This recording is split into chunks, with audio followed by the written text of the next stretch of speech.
দেশের অন্তর্বর্তী সরকারকে ইঙ্গিত করে বিএনপির মহাসচিব মির্জা ফখরুল ইসলাম আলমগীর বলেছেন, সন্দেহ কিন্তু আপনাদের উপর আসতে শুরু করেছে। আমরা তো চাই সরকার সাফল্য অর্জন করুক, কিন্তু আমরা চাই না শেখ হাসিনা আবার ফিরে আসুক কিংবা স্বৈরাচার আওয়ামী লীগের দুঃশাসন আবারও ফিরে আসুক। মঙ্গলবার 19 নভেম্বর জাতীয় প্রেস ক্লাবে জাতীয় বিপ্লব ও সংহতি দিবস উপলক্ষে বাংলাদেশ সম্মিলিত পেশাজীবী পরিষদ আয়োজিত আলোচনা সভায় তিনি এসব কথা বলেন।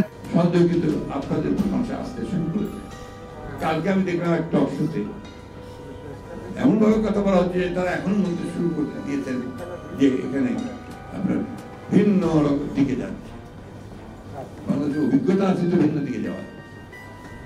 সেই জন্যই আমি স্পষ্ট করে আজকে আপনাদের মিটিংটা করতে চাই, এই সরকারকে আহ্বান জানাতে চাই। আমরা চাই যে আপনারা সফল হন। প্রথম দিনই আমরা বলেছি যে এই সরকারের সাফল্য মানে আমাদের সাফল্য, এই সরকারের সাফল্য মানে জনগণের সাফল্য, এই সরকারের সাফল্য মানে এই গণ অভ্যুত্থানের সাফল্য। এরা যদি ফেল করে তা আমরা ফেল করব। আমরা চাই না যে হাসিনা আবার ফিরে আসুক, আমরা চাই না আওয়ামী লীগের সেই দুঃশাসন আবার ফিরে আসুক, চাই না বলেই আমরা বারবার করে বলছি আমাদের সমস্ত অভিজ্ঞতা দিয়ে। একটা কথা আছে, এই কথা আজকে কেউ বলে না, উইজডম। উইজডম বলে একটা শব্দ আছে, তো এই উইজডম থেকে আপনারা প্রয়োগ করুন, চেষ্টা করুন। আমরা আপনাদেরকে কিন্তু বলতে চাই, রাজনৈতিক দলগুলো সব সময় কিন্তু বাংলাদেশের ভালো করার চেষ্টা করে। হাসিনা সরকারের পতনের পর রাষ্ট্রের পরামর্শদাতা হিসেবে গঠন করা হয় অন্তর্বর্তীকালীন সরকার। রাষ্ট্রের জনসাধারণের স্বার্থের বাহিরে এমন যে সকল কার্যাবলী কিংবা বিষয়াদি বিদ্যমান আছে সেগুলো সংস্কার করে দ্রুত সময়ের মধ্যে নির্দলীয় নির্বাচন ব্যবস্থায় নির্বাচন দেওয়ার কথা বর্তমান সরকারের। তবে বর্তমান অন্তর্বর্তী সরকারের সময়সীমা নির্দিষ্ট না থাকায় অন্তর্বর্তী সরকারকে নিয়ে বারবারই প্রশ্ন তুলছে বিএনপি।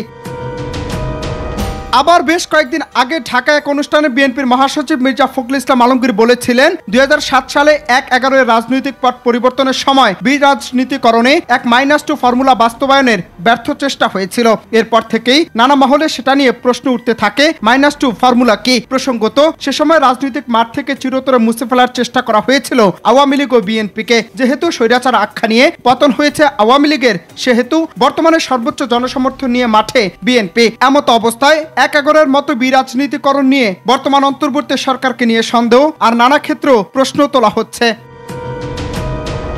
যদিও বিএনপির মহাসচিব মির্জা ফখরুল ইসলাম আলমগীর বলেছিলেন, নির্বাচন দিলে নিরপেক্ষ নির্বাচনের মধ্য দিয়ে জাতীয় সরকার গঠনের পক্ষে বিএনপি এবং সেখানে সবাই মিলে দেশ পরিচালনা করবে। তারপরেও সুনির্দিষ্টভাবে নির্বাচনের রোডম্যাপ না দেয় শঙ্কায় বিএনপি। তাহলে কি বিরাজনীতিকরণের কবলে পড়বে বিএনপি? সেটা নিয়ে হাজার প্রশ্ন জনমনে। যদি এমন হয় তাহলে কতটা কঠোর হবে বিএনপি, সেটা নিয়েও প্রশ্ন থেকে যায়। আমরা যে 62টা দল একসাথে আমরা এটা দিয়েছি, 31টা দল।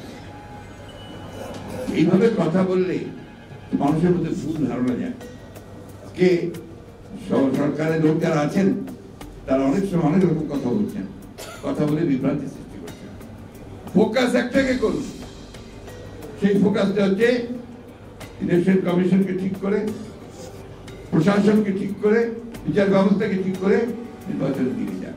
বাকিগুলো যারা নির্বাচিত হয়ে আসবে তারা করবে। আমরা তাই এটাও বলেছি যে নির্বাচিত হয়ে আসতে পারলে আমরা একা দেশ চালাবো, আমরা একটা জাতীয় সরকারের মধ্যে সমস্ত দলগুলোকে নিয়ে যারা আমাদের সঙ্গে আন্দোলন করেছে তাদেরকে নিয়ে আমরা দেশ চালাবো।